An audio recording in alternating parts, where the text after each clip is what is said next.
sumamba, magpasalamat sa ating Panginoon. Tayo na kumanta, sumayaw sa saliw ng tugtugan, kay inang pagmasdan ang nagkakaisa at sama-sama magkakapatid.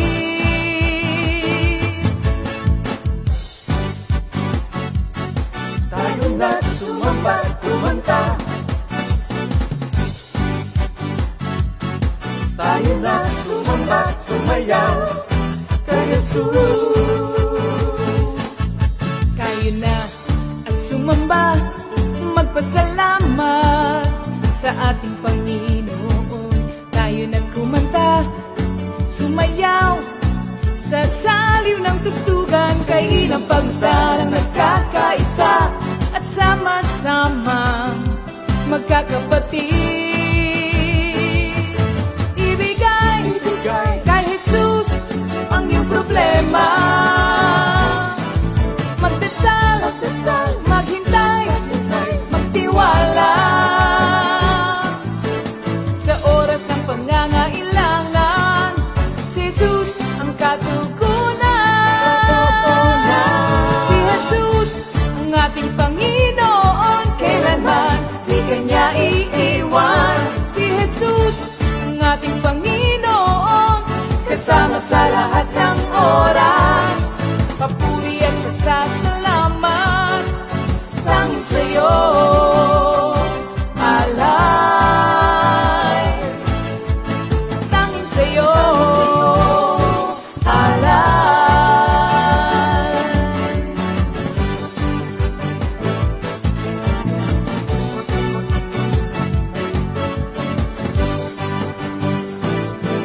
Si Jesus ang ating Panginoon, kailanman di kanya iiwan. Si Jesus ang ating Panginoon, kasama sa lahat ng oras. Si Jesus ang ating Panginoon, kailanman di kanya iiwan. Si Jesus ang ating Panginoon, kasama sa lahat ng oras. Papuri at pasasalamat tanging sa'yo, alay. Tanging sa'yo, alay.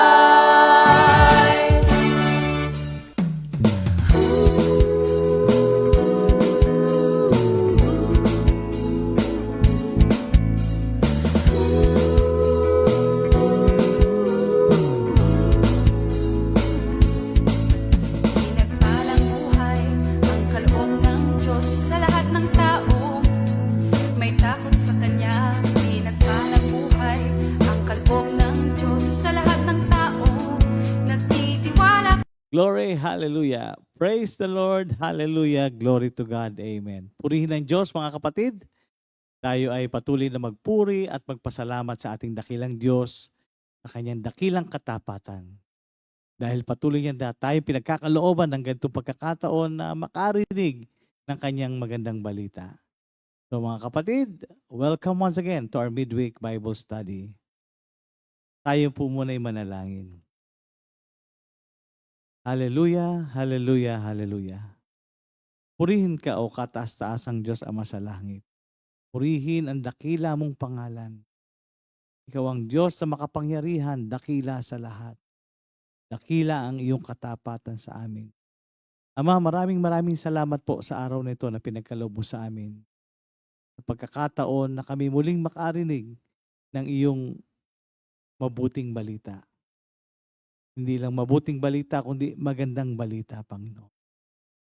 Kaya po sa gabing ito, muli po kayong mangusap sa bawat isa sa amin. Pagkalooban niyo po kami ng bukas na pandinig at pusong marunong tumanggap ng iyong mga pagtuturo.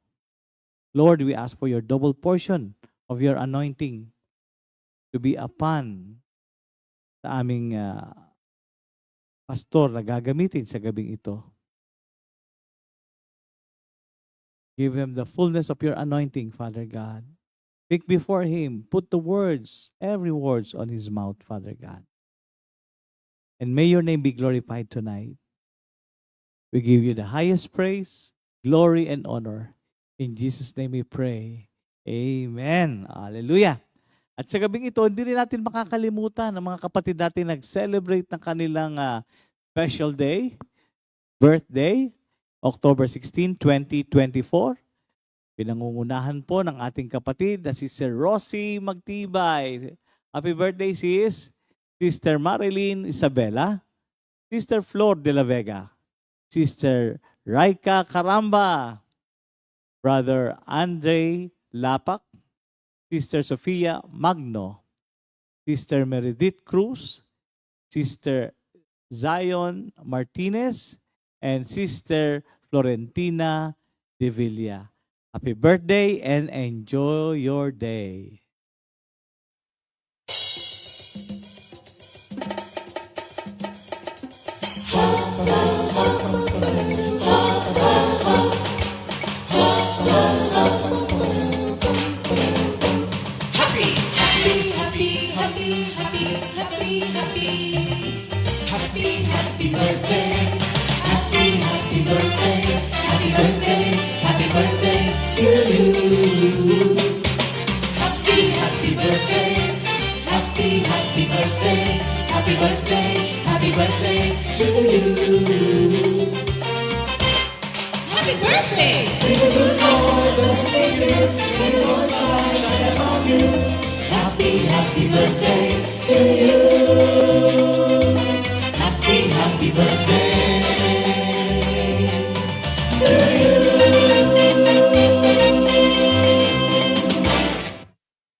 Praise the Lord. Happy birthday muli mga kapatid. Enjoy, enjoy. Yan. So let's prepare ourselves mga kapatid. Tawagin natin ang mga kasama natin sa ating bahay upang sama-sama tayong magpuri at magpasalamat sa ating dakilang Diyos. So let us welcome the praise and worship team. Purihin ang Panginoon. Yes, Lord. Hallelujah, Thank you, hallelujah. Jesus. Tayo ay naparito sa pangalan ng ating Panginoong Jesucristo. Kaya tayo ngayon ay sasamba at aawit sa Kanya. Yes, Lord. Purihin ang ating Panginoon, ang pagpapala niya ay mapa sa ating lahat. Amen, Hallelujah. amen. Yes, Lord. Thank you, Jesus. Si Yahweh ay papurihan. Purihin mo, kaluluwa. Ang pangalan niyang banal, purihin mo sa tuwina.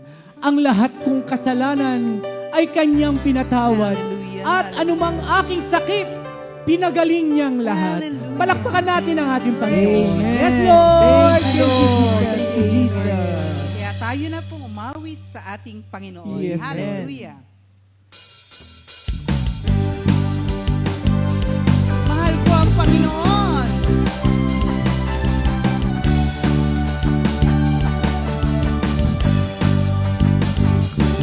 Mahal ko ang Panginoon, pagkat ako'y dinirinig.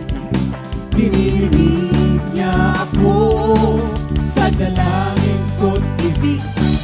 Ako'y kanyang dinirinig sa tuwing ako'y tumatawag. Kung ako ay tumatawag, sinasagot niya agad. Nagmamahal! Mahal ko ang Panginoon, pagkat ako'y dinirinig. Dinirinig niya ako sa dalangin ko't ibig. Ako'y kanyang dinirinig sa tuwing ako'y tumatawag. Kung ako ay tumatawag, sinasagot niya agad. Manalig ka o puso ko, sa Diyos ka magtiwala, pagkat siya ay mabuti, di marunong magbabaya. Manalig ka o puso ko, sa Diyos ka magtiwala, dalangin ko, dalangin mo'y dinirinig niya. Mahal ko ang Panginoon. Mahal ko ang Panginoon, pagkat ako'y dinirinig. Dinirinig niya ako sa dalangin ko't ibig. Ako'y kanyang dinirinig sa tuwing ako'y tumatawag. Kung ako ay tumatawag,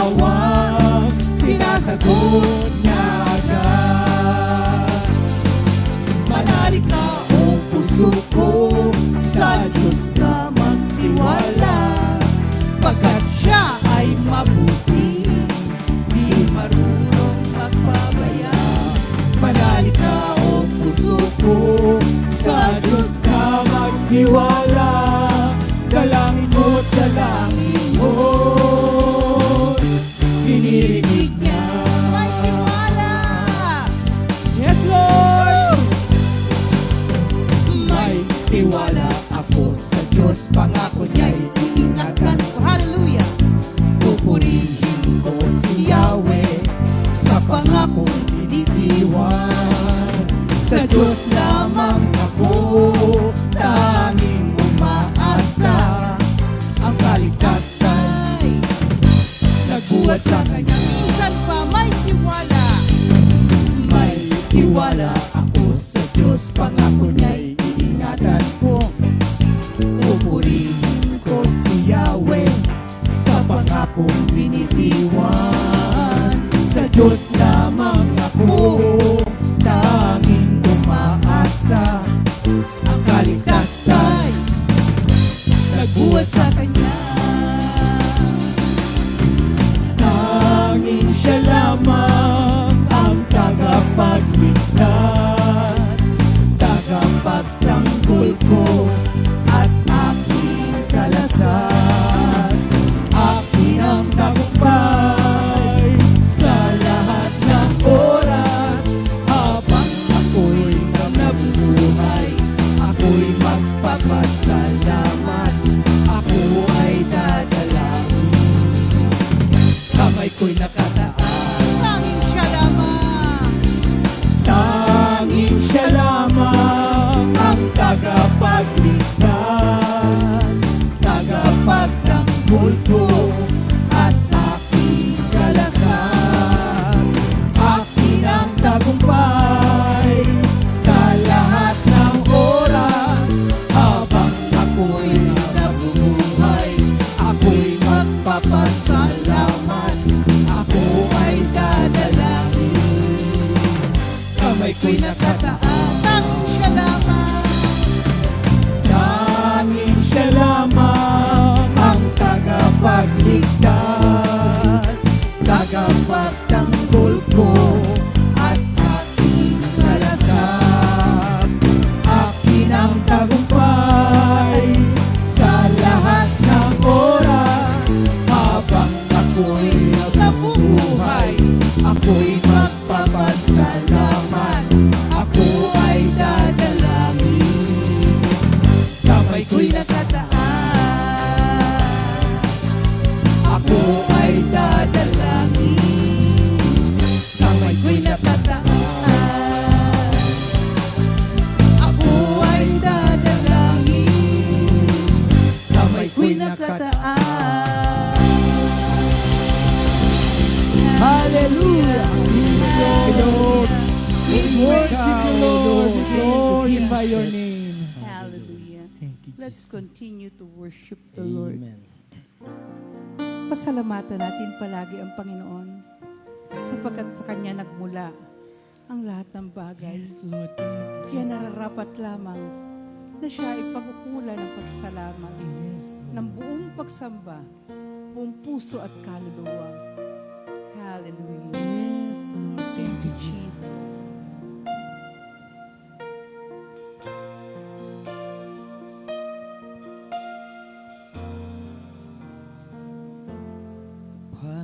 Pasasalamat ko sa iyo, Panginoong Hesus.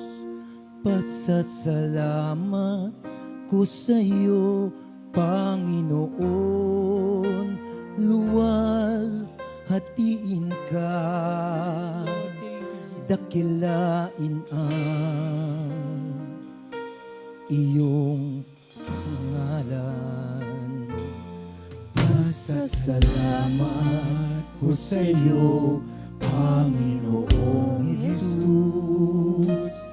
Pasasalamat ko sa iyo, Panginoon. Luwalhatiin ka, dakilain ang iyong pangalan. Salamat sa'yo, Panginoong Jesucristo. Salamat sa'yo, Jesus. Papuri, pagsamba, ang iaalay ko sa'yo. Tanging sa'yo lamang. Salamat sa'yo, Panginoong Jesucristo. Salamat sa'yo, Jesus.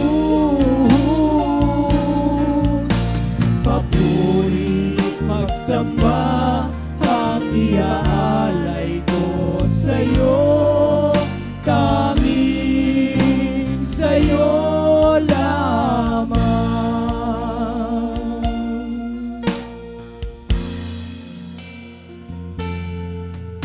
Si Yahweh ang aking pastor,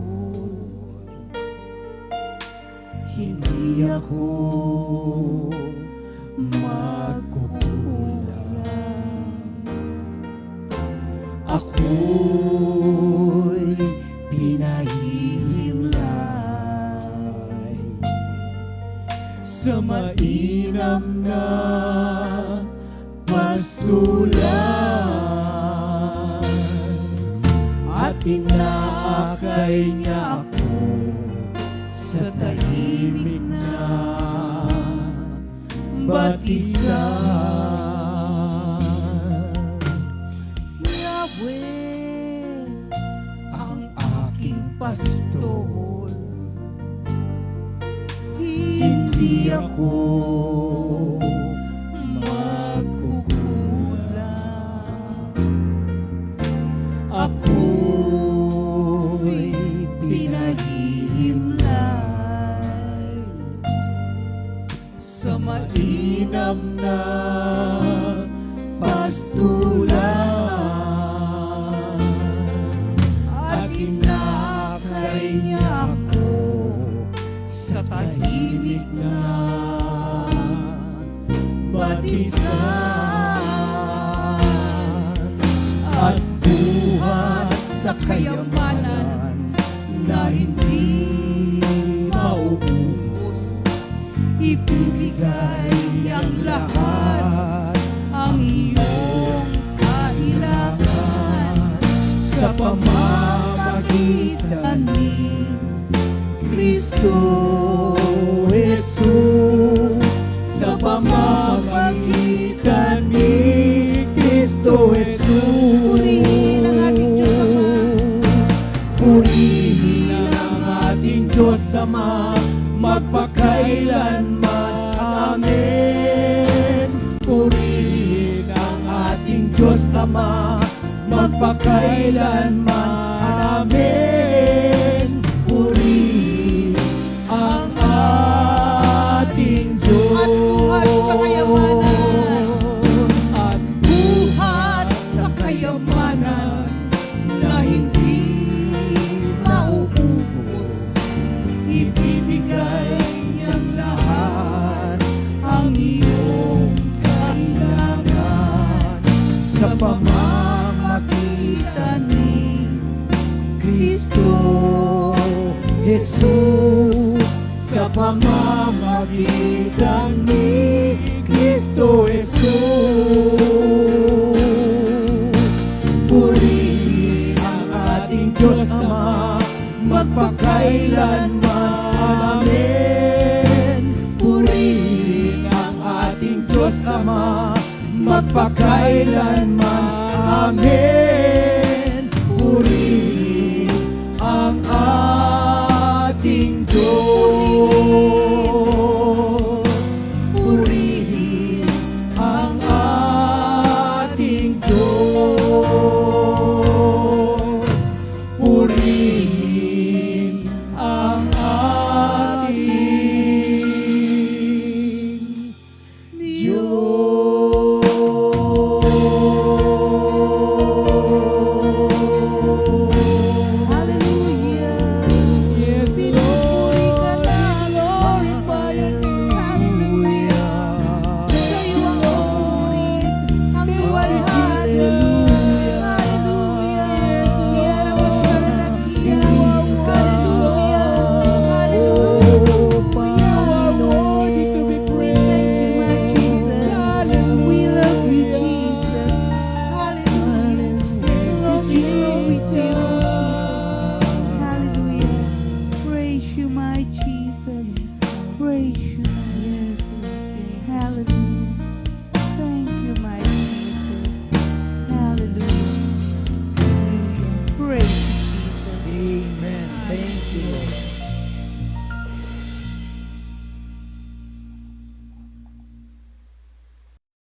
Glory, hallelujah. Salamat, salamat Panginoon. Napakasarap umawit at magpuri sa ating dakilang Diyos. Nakasabay po ba kayo mga kapatid?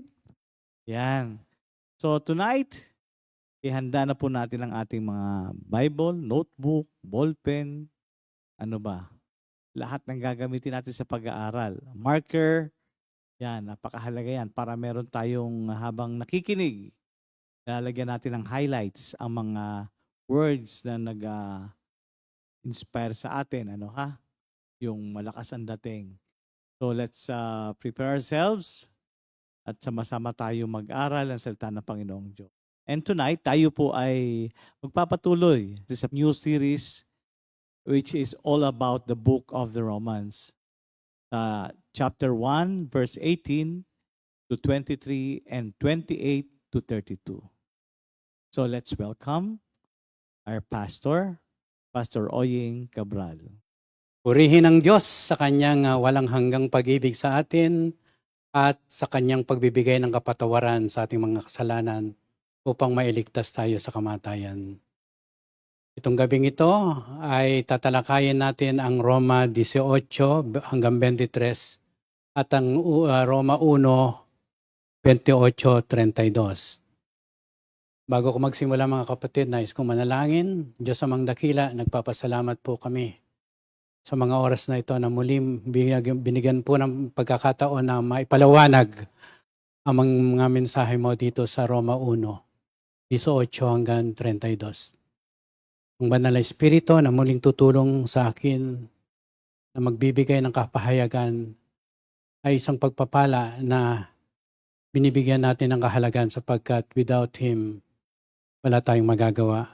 Kaya ngayon pa lamang, Lord, magpapasalamat na ako. Buksan mo po ang aking puso at bigyan mo ng kaliwanagan ang mga salitang mamumutawi sa aking bibig. All for your glory. In Jesus' name we pray. Amen.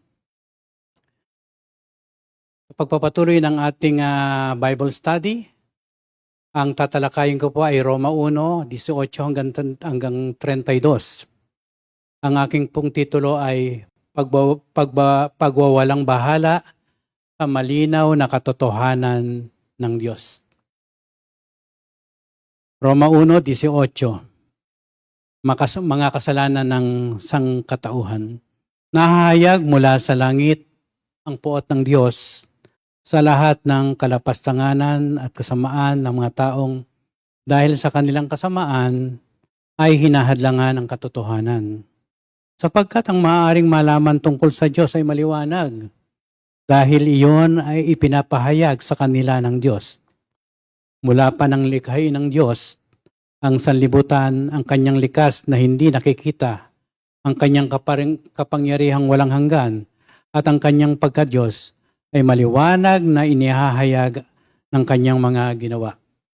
Kaya't wala na silang maidadahilan pa. Kahit na kilala nila ang Diyos, siya hindi nila pinarangalan bilang Diyos, ni pinasalamatan man. Sa halip naghahaka-haka sila ng mga bagay na walang kabuluhan, kaya't nagdilim ang hangal nilang pag-iisip. Sila'y nagmamarunong ngunit lumitaw na sila'y mga hangal. Tinalikuran nila ang kaluwalhatian ng Diyos na walang kamatayan at ang sinamba nila ay mga larawan ng mga taong may kamatayan, na mga ibon, na mga hayop na lumalakad at na mga hayop na gumagapang. Dahil ayaw nilang kilalanin ng Diyos, hinayaan sila ng Diyos na sa masasamang pag-iisip at sa mga gawaing kasuklam. Naging alipin sila ng lahat ng uri ng kasamaan, kabuktutan, kasakiman, maruruming pag-iisip, pagkainggit, pagpaslang, pagtatalo-talo, pandaraya at masasamang hangarin. Sila'y naging mahilig sa tsismis, mapanirang puri, nasusuklam sa Diyos, walang pagkundangan, mapagmataas, mayayabang, mapagkadha ng kasamaan at suwail sa magulang.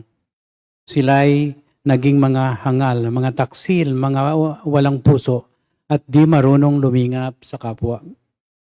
At sa verse 32, nalalaman nila ang utos ng Diyos na karapat-dapat sa parusang kamatayan ang mga gumagawa nito.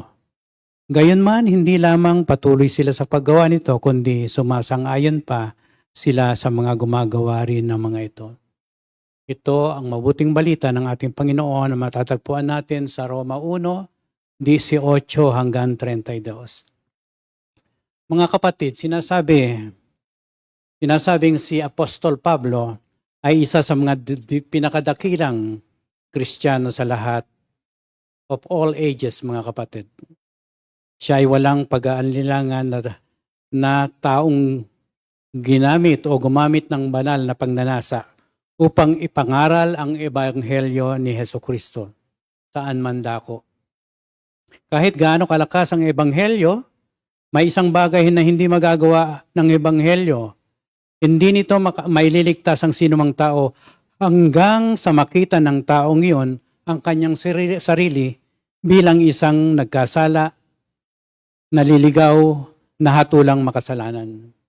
Sa makatuwid, bago sumulat si Pablo sa mga Romano tungkol sa maluwalhating mga resulta ng nagliligtas na biyaya ng Diyos, inilatag niya ang batayan para sa kanyang kaso laban sa pagiging matuwid ng tao.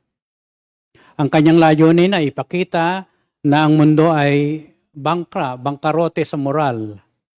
Ang kanyang layunin ay maipailalim at ipakita sa buong mundo na ang puot at paghatol ng Diyos. Binibigyan ng Diyos ang bawat isa ng malinaw na katotohanan sa kanyang hindi nagkakamaling mga salita. Ang kanyang katotohanan ay pinakita sa pamagitan ng may layuning mga utos sa tiyak na mga hangganan. Bagamat ang mga utos at mga hangganan na ito ay maaaring sa una ay mukhang mahigpit at negatibo, ang mga ito ay ang mga ito ay talagang nagpapalaya at positibo sa lahat na sumusunod. Ang sino mang hindi pinansin ang katotohanan ng Diyos ay haharap sa tiyak na paghuhukom mula sa Panginoon. Ito ang pagtuturo sa Roma 1:18 hanggang 32. Talakayan natin isa-isa, mga kapatid. Sa talata 18. For the wrath of God is revealed from heaven against all ungodliness and unrighteousness of men who hold the truth in unrighteousness. Dahil sa pagkapuot ng Diyos sa kasalanan, ang kanyang puot ay ipinahayag mula sa langit laban sa lahat ng kasamaan at kalikuan ng tao. Ang puot ng Diyos ay kasing halaga ng kanyang katwiran, mga kapatid, tulad ng kanyang pag-ibig at awa. Ang galit o puot ng Diyos ay ang kanyang banal na pag-ayaw sa lahat ng kasamaan. At ang kanyang layunin ay wasakin ito. Ito ay kanyang matatag, determinadong puot, hindi isang udyok ng sandaling emosyon tulad ng tao. Kapag ang kabanalan ng Diyos ay sumalungat sa pagiging makasalanan ng tao, ang resulta ay puot. Hindi maaaring maging Diyos ang Diyos kung hindi siya tumugon sa kasamaan. Ang salitang the words is revealed o sa Tagalog ay ipinahayag is in the present tense in the Greek at maaaring basahin ito ng ganito. The wrath of God is being revealed continually. Patuloy, mga kapatid. The wrath of God is being revealed continually upon those who break the laws of God. Ang puot ng Diyos ay patuloy na inihahayag sa mga lumalabag sa mga batas ng Diyos. There are three basic areas wherein God reveals His wrath. Unang-una, mga kapatid, you can see it in the Bible sa John 3:36. May tatlong pangunahing lugar ito kung saan inihahayag ng Diyos ang kanyang galit. Ito unang-una ay makikita natin ito sa 1:36. Ang sumasampalataya sa anak ay may buhay na walang hanggan. Ngunit ang hindi sumusunod sa anak ay hindi magkakaroon ng buhay. Sa halip, mananatili sa kanya ang puot ng Diyos. Kung hindi ka ligtas, ang Diyos ay hindi mo ama. Siya ang iyong hukom, kurado at executioner, mga kapatid. Sa Tagalog nga berdugo. Second, mga kapatid, you can see the wrath of God in the cross. Matthew 27:46. Nang mag-aalas 3 na ng hapon, sumigaw si Jesus, Elay, Elay, lema sabatani. Nang ibig sabihin, Diyos ko, bakit mo ako pinabayaan? What happened at Calvary is far too deep upang maunawa natin. But one thing we know is God's wrath was poured upon His Son. Ang nangyari, mga kapatid, sa Kalbaryo ay napakalalim, even for the most mature believer to understand. Ngunit ang isang bagay na alam natin ay ang galit ng Diyos ay ibinuhos sa kanyang anak. At sinabi nga ni Donald Barnhouse, the wrath of God is like water behind a dam. At periods in history, God scooped out a handful of the waters of His wrath and sprinkled it on parts of humanity. But at Calvary, God opened the floodgates on His Son. Bumuhos talaga, mga kapatid. Tulad ng isang dam, pag inopen mo, buhos ang lakas ng tubig na lalabas. Pangatlo, mga kapatid, makikita na mo ang puot ng Diyos sa natural na mundo. Ang kasalanan ay nagdudulot ng sakit at paglabag sa malikhaing kaayusan ng Diyos na nagdudulot ng mga resulta. Ang puot ng Diyos ay nararanasan na ng marami ngayon bago pa man ang araw ng huling paghuhukom. Kung papansinin natin ang layunin ng Diyos, na ang puot na ito'y sa mga taong di makadiyos, sa mga taong di matuwid, na patuloy na nagkakasala sa kanilang mga kilos at pag-uugali. Ang ibig sabihin ng salitang hold dito sa binasa natin sa talata 18,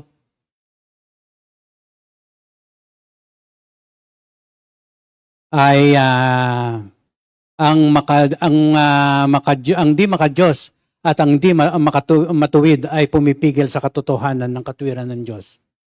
Ang mga hindi nakikinig sa tinig ng Diyos, ngayon ay pinipigilan ng katotohanan at iyon ay katwiran para sa puot ng Diyos ngayon at sa hinaharap na paghuhukom. Ikinagagalit ng tao ang mga akusasyon kapag inaakusuhan mo siya, no? Na ganito ka, hindi ka makadiyos, makasalanan ka. Sinisikap nila na sugpuin ang katotohanan na at pinapaalam nila na hindi ganyan ng Diyos. Binibigyan nila ng reason na mabait ang Diyos. Subalit tandaan po natin sa Galatia 6:7, huwag ninyong linlangin ang inyong sarili. Hindi maaaring tuyain ng Diyos. Kung ano ang itinim ng tao, iyon din ang kanyang aanihin. Punta tayo sa talata 19, mga kapatid. Sapagkat ang maaaring malaman tungkol sa Diyos ay maliwanag. Dahil iyon ay ipinapahayag sa kanila ng Diyos. Sa English, mga kapatid, since what may be known about God is plain to them because God has made it plain to them. Dito ay pinapakita na ni San Pablo na to avoid knowing about God is useless, mga kapatid. Human beings cannot claim to have missed what God has revealed about Himself in nature. Since what may be known about God is plain to them, ang salitang them ay sa mga taong sinusuppress ang katotohanan in order to obey God. This verse says, in no uncertain terms, mga kapatid, that God has made Himself plain to those who deny Him and who disobey Him. Their disobedience, mga kapatid, is not a result of ignorance. It is caused by rebellion, mga kapatid. Ito'y hindi bunga ng kamangmangan, ito ay sanhi ng paghihimagsik ng tao sa Diyos. Ang kalikasan at ang mundong ating ginagalawan, mga kapatid, ay nagbibigay sa atin ng mga pahiwating na ang Diyos at ang kataas-taasang human being o pagkatao niya ay yun ang pinakamataas. Siya ay totoo higit na sa kanyang nilikha at hindi bahagi nito, mga kapatid. Punta tayo sa talata 20. Sapagkat ang di nakikitang mga bagay niya mula ng lalangin ang sanglibutan ay nakikita ng maliwanag, na nauunawaan sa pamagitan ng mga bagay na ginawa, maging ang kanyang walang hanggang kapangyarihan at pagka-Diyos upang sila ay walang dahilan. Sa English, for since the creation of the world, God's invisible qualities, His eternal power, and divine nature have been clearly seen, being understood from what has been made, so that people are without excuse. Ipinapahayag ng Diyos ang kanyang sarili sa pamagitan ng nilikhang tinatawag nating universe o sansinukob. At bawat tao ay mayroong pagpapahayag dito, mga kapatid. Kapag ang isang tao ay tumingin sa labas, tumingala at tumigid sa paligid ng kanyang nasasakupan, makikita niya na walang hanggang kapangyarihan ang Diyos, the eternal power and Godhead. Siya ay isang taong hindi humahawak sa kapag hindi siya naniniwala, siya ay isang taong humahawak sa siya ay isang taong hindi humahawak sa katotohanan, mga kapatid. Pinipigilan niya ang katotohanan, hindi dahil dahil hindi niya ito nakikita, kundi dahil siya ay di makadiyos at di matuwid, mga kapatid. Ang patotoo lamang ng kalikasan ay sapat na upang akayin ang sinuman sa pagkaunawa sa katwiran at kabanalan ng Diyos. Kung ang sinuman tumanggi sa patotoong iyan, sila ay walang dahilan para sa paghatol ng kanilang dinadala sa kanilang sarili. Sila ay nagkasala dahil pinipigilan nila ang katotohanan. Kaya pagdating natin sa Roma 21, because that when they knew God, they glorified Him not as God, neither were thankful, but became vain in their imaginations, and their foolish heart was darkened. Kahit kilala nila ang Diyos, siya hindi nila pinangaralan bilang Diyos, ni pinasalamatan man. Sa halip, naghaka-haka sila ng mga bagay na walang kabuluhan, kaya't nagdilim ang hangal nilang pag-iisip. Ang problema sa makasalanan ng tao ay hindi dahil siya ay ignorante sa Diyos. Ito ay tumutukoy sa isang original na karanasang kaalaman sa Diyos. Ang nalaman nila, ang salitang nalaman nila na ang Diyos ay karapat-rapat na luwalhatiin, kusa nilang pinili na wag siyang luwalhatiin bilang Diyos. Upang magdagdag ng pinsala sa insulto, sinabi ni Pablo na ang makasalan ng tao ay hindi nagpapasalamat sa kung ano ang ibinigay ng Diyos sa kanya. Ang kabigo ang magbigay ng pasasalamat sa Diyos para sa kanyang mga provisyon ay resulta ng isang proseso ng panlilinlang sa sarili. Ang walang kabuluhang imahinasyon, mga kapatid, o ang walang laman na paggawa ng pag-iisip ng makasalanang tao ay nagdadala sa kanya sa paggawa sa isang patay na daan upang saan ang kanilang hangal na puso ay nagdidilim. Ibig sabihin, ang katotohanan ay madalas na nilalarawan sa kasulatan bilang isang liwanag, subalit sa kanila ito ay kadiliman sapagkat hindi nila ito nauunawaan at hindi nila pinaparangalan ang Diyos na nagbibigay ng isang mapagpalang biyaya mula sa kanyang mga salita. Sinabi ni Pablo na ang kanilang hangal na puso ay nagdilim. Nangangahulugan iyon na nagiging mas mahirap para sa kanilang mga puso na tanggapin ang katotohanan kapag sila ay nalantad dito. Upang tanggihan ang patotoo ng kalikasan sa katwiran at kabanalan ng Diyos, ang makasalanang tao ay kailangang bumuo ng proseso ng pag-iisip o pangangatwiran na nilagha ng mga solusyon ng tao. Ibig sabihin, nakikita mo na ang creation ng Diyos. Ikaw nga bilang isang tao, saan ka ba nanggaling? Ipinagmamalaki mo ba na galing ka sa isang hayop, sa isang unggoy? Hindi, mga kapatid. Ang lahat ng pinagpala ng Diyos, sinasabi nila na sila ay galing sa Diyos. Siya ang creator. Ang hangal na puso ay hindi isang kulang na katalinuhan. Ito ay isang pusong kulang sa biblikal na pag-unawa kung sino ang Diyos at sa makatuwid ay walang kakayahan sa katwiran at kabanalan. Dito sa talata 22-23, professing themselves to be wise, they became fools and changed the glory of the uncorruptible God into an image made like to corruptible man, and to birds, and to four-footed beasts, and creeping things. Ang keyword dito ay themselves because it was the assumption of sinful man that wisdom dwelt within themselves, which caused them to become fools. Ang salitang fools ay nanggaling sa salitang moron, mga kapatid. Since God is the source of all wisdom, sa Proverbs 1:7, those who ignore Him deprive themselves of truth in every aspect of life, mga kapatid. Ang pangunahing salita na ginamit dito, kanilang sarili. Kumbaga sa kanilang sarili, ang pagkaakala ng makasalanang tao na ang karunungan ay nananahan sa kanilang sarili na naging dahilan upang sila ay maging hangal. Ang salitang Grego para sa mga salitang hangal ay morahino. Ito ang salita kung saan nakuha natin ang salitang English na moron. Dahil ang Diyos ang pinagmumulan ng lahat ng karunungan, binanggit ko nga sa Kawikaan 1:7, yaong mga nagwawalang bahala sa Kanya ay nagkakait sa kanilang sarili ng katotohanan sa bawat aspeto ng buhay, mga kapatid. Ano pang makikita natin, mga kapatid, dito? Ginawa nilang mahina ang kanilang sarili sa mga tinatawag nating half-truths, mga kapatid, o kalahating katotohanan, at taas ang kasinungalingan. Nawalan sila ng kakayahang makilala sa pagitan ng katotohanan at pantasya. Nabubuhay na lang sila sa pantasya.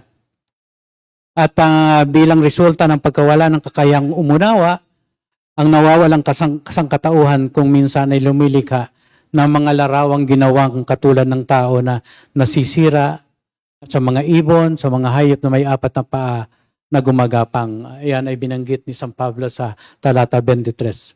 Sa paggawa nito, nilalabag nila ang una at ikalawang utos sa pamagitan ng pagsamba sa mga Diyos-Diyosan. Ang nilalang ay sinasamba sa halip na ang lumikha. Ang pagsamba sa Diyos-Diyosan ay ang bunga ng pagsupil sa katotohanan ng Diyos. Anumang oras ang tao ay gumawa ng isang larawan, itinatanggi niya ang nararapat na lugar na pag-aari lamang ng Diyos. Kapag tumanggi ang tao na sumamba sa Diyos, ay sasambahan niya ang anuman, mga kapatid. Sa talata 28 hanggang 32, ano ang mga resulta nito, mga kapatid, ng mga kaganapan na nabanggit sa 18 hanggang 23, mga kapatid? Sa talata 28, dahil ayaw nilang kilalanin ng Diyos, hinayaan sila ng Diyos sa masasamang pag-iisip at sa mga gawaing kasuklak-suklam. And even as they did not like to retain God in their knowledge, God gave them over to a reprobate mind to do things which are not convenient. Gave them over.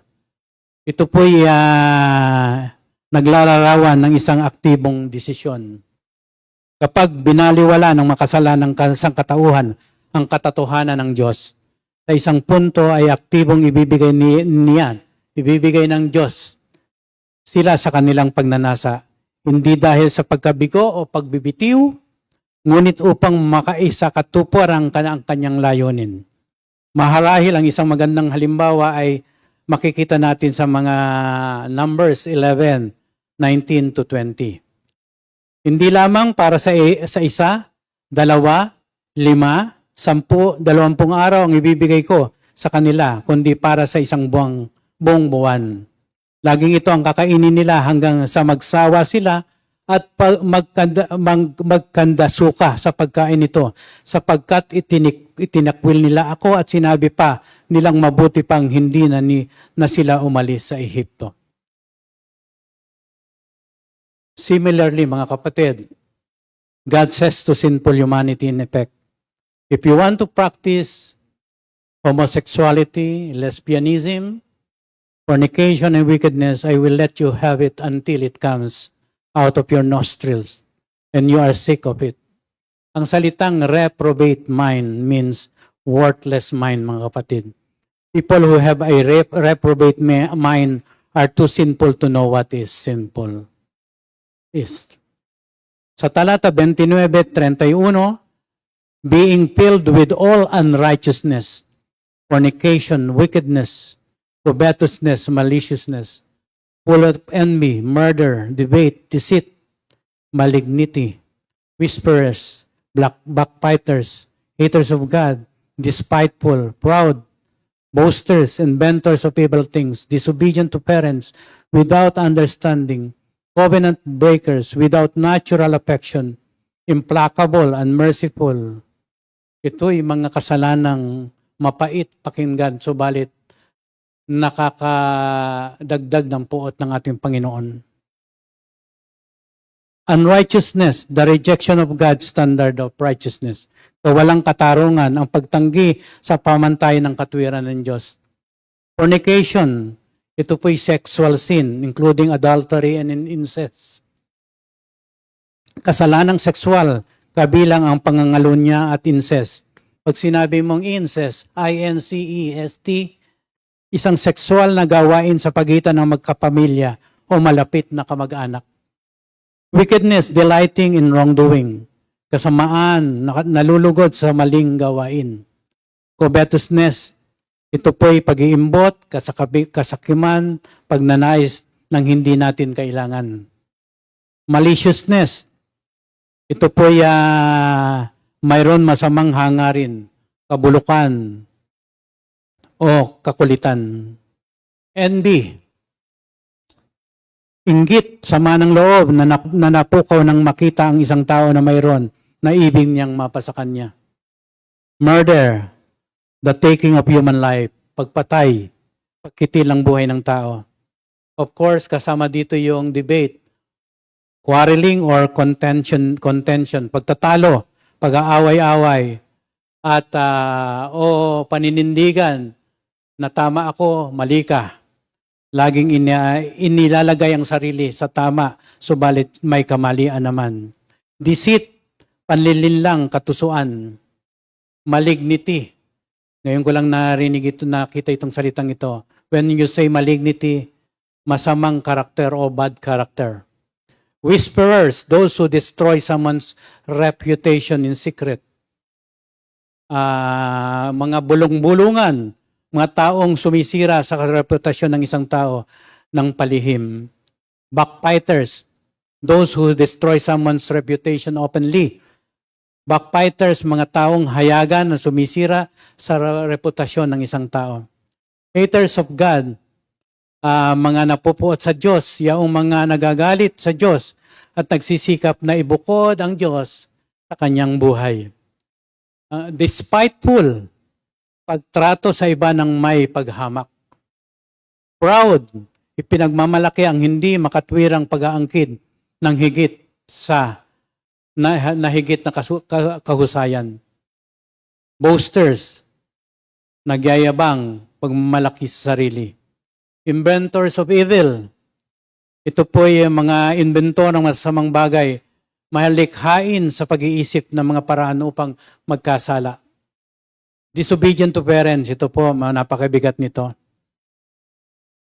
Ang hindi masunod rin sa mga magulang, kung maaari mong baliwalain ang otoridad ng magulang, ito ay isang pagtanggi sa otoridad ng Diyos. At wawasakin ito ang mga individual at mga bansa, mga kapatid. Without understanding, walang pangunawa, katangahan, kusang loob na walang kabuluhan, mga hangal. Covenant breakers, masuwayin sa tipan o kasunduan, hindi mapagkakatiwalaan. Without natural affection, walang likas na pagmamahal, kaya't ang magandang asal na balangkas ay nawawala. Implacable, inability to agree upon or enter moral agreement. Hindi matitinag, kawalan ng kakayahang sumang-ayon o pumasok sa isang kasunduan sa magandang asal. And finally, yung 23, unmerciful. Ito'y walang pagmamahal, walang pag-ibig, walang awa. Ito po yung binanggit ko sapagkat napakahalaga nitong mga kasalanan nito. Ayaw na ayaw ng Diyos na mangyari ito sa buhay ng tao. Kaya ang puot niya ay gayon na lamang. Subalit, pinadala niya ang ating Panginoong Hesukristo. Nagkatawang tao, nabuhay dito, namatay at nag-resurrect. Tandaan natin mga kapatid, ang kalayaan natin, freedom from sin ay mangyayari lang lamang kapag tinanggap natin ang Panginoong Hesukristo. Ang ganyang mga banal na salita, sundin natin, pag-aralan natin at patuloy tayong manalangin upang ang pagpapabanal ng ating sarili ay magagawa sa pamamagitan ng tulong ng Panginoong Hesukristo at ng banal ng Espiritu. And finally, sa verse 32, who knowing the judgment of God, that they which commit such things are worthy of death, not only do the same, but have pleasure in them that do them. Kapag ang isang tao ay nag-participate doon sa sinabi ko, listahan ng mga kasalanan, it is proof that he has willfully and intentionally ignored God's clear truth. Kaya nga nalulungkot si San Pablo sa mga tao na patuloy na nagkasala sapagkat alam niya na mag-judgment at punishment na mangyayari for committing such sins. At kapag ito'y continually na nangyayari sa buhay ng tao, ang katuparan ng kamatayan, 6 feet under the ground ay mangyayari. Kaya nga mga kapatid, kapag ang kasalanan, inuulit ko mga kapatid, ang makasalanang tao ay nakalahok sa mga listahan na binanggit ko, dito po ay 23, no? Binabaliwala nito ang katotohanan tungkol sa Diyos. Kaya nga, napaka-importante ng iba nga, sinasabi, natutuwa nga yung iba sa paggawa ng kasalanan, bakit naman ako malulungkot? Kaya nga iba, pinapalakpakan nga pag nangyayari yung mga kalaswaan, yung mga pagmamalaki, yung mga pagmamalaki na mahusay sila. Ito ay kasiyahan para sa kanila. Ang makasalanang tao hindi lamang gumagawa ng mga bagay nito, ngunit pinupuri nila ang iba na gumagawa nito. Ang mga homosexual, mga mangangalunya, mga tao kong sakim at mga chismosa ay sumisira sa tipan.